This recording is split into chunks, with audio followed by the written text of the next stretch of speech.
ओम नमः शिवाय। आज सोमवार के दिन हम 16 सोमवार व्रत कथा सुनेंगे। मृत्यु लोक में भ्रमण करने की इच्छा करके एक समय में श्री भूतनाथ भगवान भोलेनाथ माता पार्वती के साथ मृत्यु लोक में पधारे। भ्रमण करते करते दोनों विदर्भ देशांतर्गत अमरावती नाम की अति रमणीय नगरी में पहुंचे। अमरावती नगरी अमरापुरी के सदर में सभी सुखों से परिपूर्ण थी। उसमें वहां के राजा द्वारा बनाया गया अति रमणीय शिव जी का मंदिर भी था। भगवान शंकर भगवती पार्वती के साथ उस मंदिर में निवास करने लगे। एक समय माता पार्वती भगवान भोलेनाथ को प्रसन्न देख मनोविभोध करने की इच्छा से बोली, हे महाराज, आज तो हम दोनों चौसर खेलेंगे।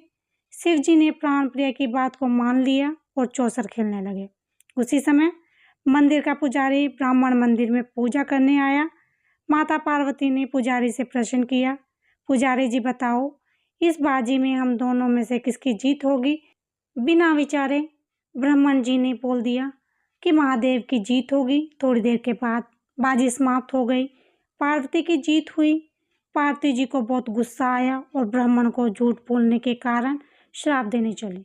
भोलेनाथ ने माता पार्वती को बहुत समझाया, लेकिन ब्राह्मण को कोढ़ी होने का श्राप दे दिया।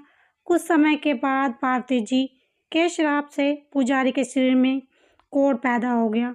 वो बहुत अधिक दुखी रहने लगा।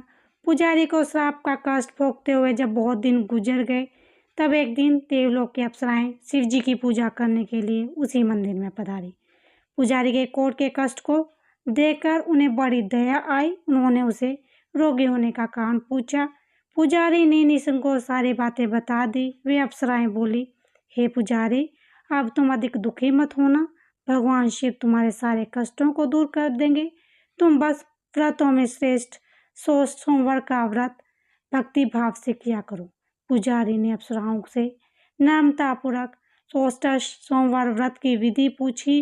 अप्सराओं ने बताया, सोमवार को भक्ति भाव से व्रत करो, साफ वस्त्र पहनो, संध्या व उपासना के बाद आधा सेर गेहूं का आटा लो, उसके 3 भाग करो और घी, गुड़, दीप, नैवेद्य, मूंगफली, बेलपत्र, जनेऊ, जोड़ा, चंदन, अक्षत, पुष्पत आदि के द्वारा प्रदोष काल में भगवान शंकर की विधि से पूजा करो। तत्पश्चात 3 भागों में से एक शिव जी को अर्पण कर दो। बाकी 2 शिव जी का प्रसाद समझकर उपस्थित लोगों में बांट दो और आप भी प्रसाद समझकर खा लो। इस विधि से 16 सोमवार व्रत रखो। 17वें सोमवार को पाव से पवित्र गेहूं के आटे की बाटी बनाओ, उसमें घी और गुड़ मिलाकर चूरमा बनाओ। भगवान भोलेनाथ को भोग लगाकर उपस्थित भक्तों को बांट दो। उसके बाद कुटुंब सहित प्रसाद लो तो शिव जी की कृपा से उसकी सभी मनोकामनाएं पूर्ण होंगी। ऐसा कहकर अप्सराएं स्वर्ग को चलने लगी। कुछ दिन बाद शिव जी और माता पार्वती उस मंदिर में पुनः पधारे। ब्राह्मण को निरोग देखकर पार्वती जी ने ब्राह्मण से रोग के मुक्त होने का उपाय पूछा। ब्राह्मण ने 16 सोमवार व्रत की कथा सुनाई। पार्वती जी बहुत प्रसन्न हुई। ब्राह्मण से व्रत की विधि पूछी और स्वयं व्रत करने के लिए तैयार हो गई। व्रत करने के बाद उसकी मनोकामनाएं पूर्ण हुई और उनके रूठे बेटे स्वामी कार्तिकेय माता के आज्ञाकारी हुए। कार्तिकेय जी को अपना ही विचार परिवर्तन का रहस्य जानने की इच्छा हुई। वे माता से बोले, हे माता, आपका ऐसा कौन सा उपाय किया जिससे मेरा मन आपकी ओर आकर्षित हो गया?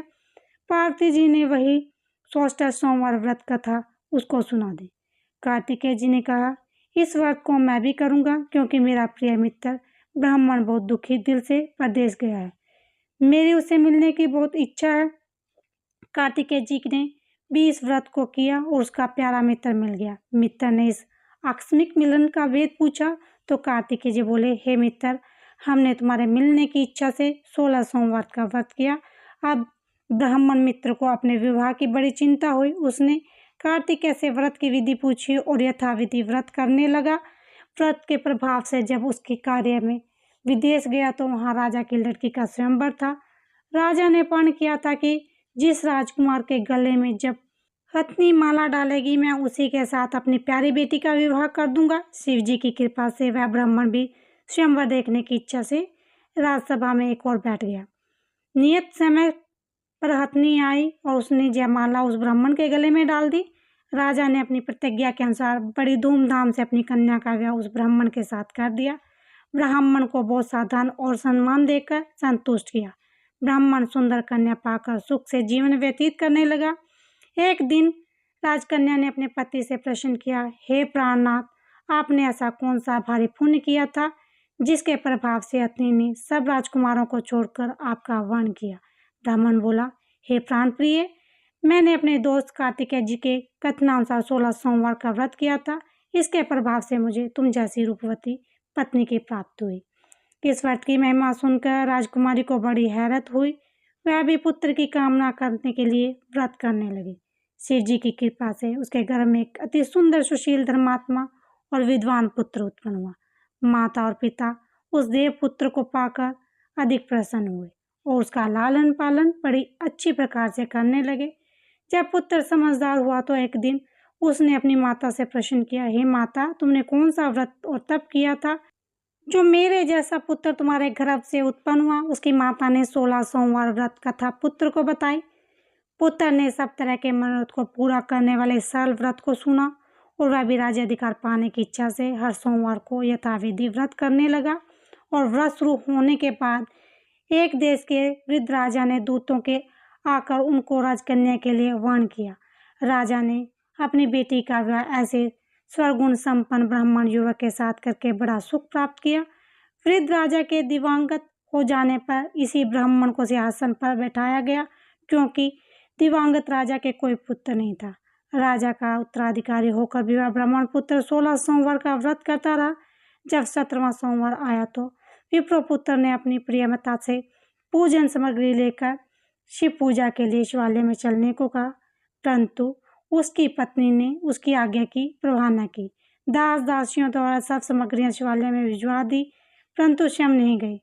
तब राजा ने शिव जी का पूजन समाप्त किया। तब आकाशवाणी हुई, हे राजा, अपनी इस रानी को राजमहल से निकाल दे, नहीं तो यह तेरा सर्वनाश कर देगी। यह आकाशवाणी सुनने के बाद राजा के आश्चर्यचकित का ठिकाना न रहा। उसने मंत्रागर में आकर अपने सभासदों को बुलाकर कहा, मंत्रियों, मुझे आज शिव जी की आकाशवाणी हुई है कि राजा तू अपनी इस रानी को राज्य से निकाल दे, नहीं तो ये तेरा सर्वनाश कर देगी। राज्य के मंत्री और सभासद आदि सब विस्मय होकर दुख में डूब गए, क्योंकि जिस कन्या के कारण उसे राज्य मिला था, राजा उसी को निकालने की बात कह रहा था। यह कैसे हो सकता है? पर राजा ने मंत्रियों की परवाह नहीं की। उसने अपनी पत्नी को राजमहल से निकाल दिया। रानी दुखी हृदय से भाग्य को कोसती हुई राज्य से बाहर चलेगी। नंगे पांव, फटे वस्त्र, भूख से दुखी धीरे धीरे चलकर वह गांव में पहुंची।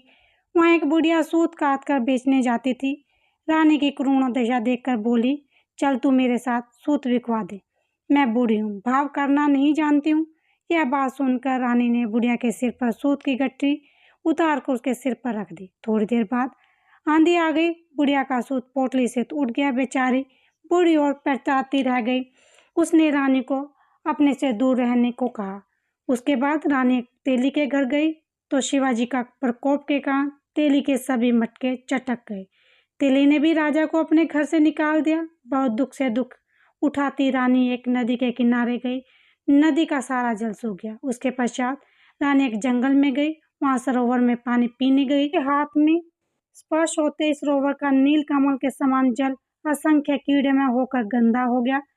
रानी ने भाग्य को दोषारोपण करते हुए उस जल को पीकर पेट की शीतल छाया में विश्राम करना चाहा, परंतु वह जिस पेड़ के नीचे जाते उसी पेड़ के पत्ते तुरंत टूटकर नीचे गिर जाते। वन सरोवर जल की ऐसी दशा देखकर गौ चराते ग्वालों ने अपनी गोसाई जी से, जो उस जंगल में स्थित मंदिर का पुजारी था, यह बात बताई। गोसाई जी के आदेशानुसार ग्वाले रानी को पकड़ गोसाई जी के पास ले गए। रानी की मुख क्रांति और शरीर शोभा देखकर गोसाई जी ने जान लिया कि वह अवश्य कोई विधि की गति की मारी कुलीन स्त्री है। पुजारी ने रानी से कहा, पुत्री, मैं आपको अपनी पुत्री के समान रखूंगा, तुम मेरे आश्रम में रहा करो, मैं तुम्हें किसी प्रकार का दुख नहीं होने दूंगा। गोसाई जी के वचन सुनकर रानी को धीरज हुआ। वह आश्रम में रहने लगी। रानी जो भी भोजन बनाती उसमें कीड़े पड़ जाते, जल भर लाती उसमें भी कीड़े पड़ जाते। रानी की यह दशा देखकर गोसाई जी बड़े दुखी हो गए और रानी से बोले, हे पुत्री, तुम्हारे ऊपर कौन से देवता का प्रकोप है जिससे तुम्हारी ऐसी हालत हुई है? पुजारी जी की बात सुनकर रानी ने शिवजी महाराज के पूजन का आविष्कार करने की बात बताई तो पुजारी जी शिवजी महाराज की अनेक प्रकार की स्तुति करते हुए रानी से बोले, पुत्री तुम जब मनोरथ पूरा करने वाले 16 सोमवार व्रत करो उसके प्रभाव से इस कष्ट से मुक्ति हो जाएगी। गोसाई जी की बात मानकर रानी ने 16 सोमवार व्रत किए। 16वें सोमवार को विधि विधान सहित पूजन किया। उस पूजा के प्रभाव से राजा के हृदय में विचार आया कि रानी को गए बहुत समय बीत गया, ना जाने कहाँ कहाँ भटकती होगी, उसे ढूंढना चाहिए। यह सोचकर रानी की तलाश में वे राजा 4 दिशाओं में दूत भेजे। दूत रानी की तलाश करते हुए पुजारी जी के आश्रम में पहुंचे। वहां रानी को पाकर पुजारी से रानी को अपने साथ ले जाने का आग्रह करने लगे, परंतु पुजारी जी ने मना कर दिया। दूत चुपचाप वापस कर लौट आए और राजा को रानी का पता बताया। रानी का पता पाकर राजा पुजारी के आश्रम में गए। पुजारी से कहा, महाराज, जो देवी आपके आश्रम में रहती है वह मेरी पत्नी है। शिव जी के प्रकोप के कारण मैंने उसको त्याग दिया था। अब मैं भोलेनाथ की कृपा से उसे लेने आया हूँ। कृपा मुझे अपनी पत्नी को साथ ले जाने की आज्ञा दे। यह सुनकर गोसाई जी बड़े प्रसन्न हुए। उन्होंने रानी को राजा के साथ चलने की अनुमति दे दी। राजा बड़ी प्रशंसा से रानी के महल में लेकर आया। सारे राज्य में उत्सव मनाया गया और चारों तरफ प्रशंसा की लहर दौड़ गई। सारी प्रजा ने अपनी रानी को आने की खुशी पर बधाइयाँ दी। राजा और रानी फिर नियमपूर्वक 16 सोमवार व्रत का पालन करते हुए बहुत समय तक आनंदपूर्वक भूलोक पर निवास करते रहे। अंत में दोनों को मोक्ष की प्राप्ति हुई। इस प्रकार जो भी मनुष्य 16 सोमवार के व्रत को श्रद्धापूर्वक करता है उसकी सभी मनोकामनाएं भगवान शिव जी की कृपा से पूर्ण होती हैं, उसे मोक्ष की प्राप्ति होती है। बोलो शिव शंकर भगवान की जय।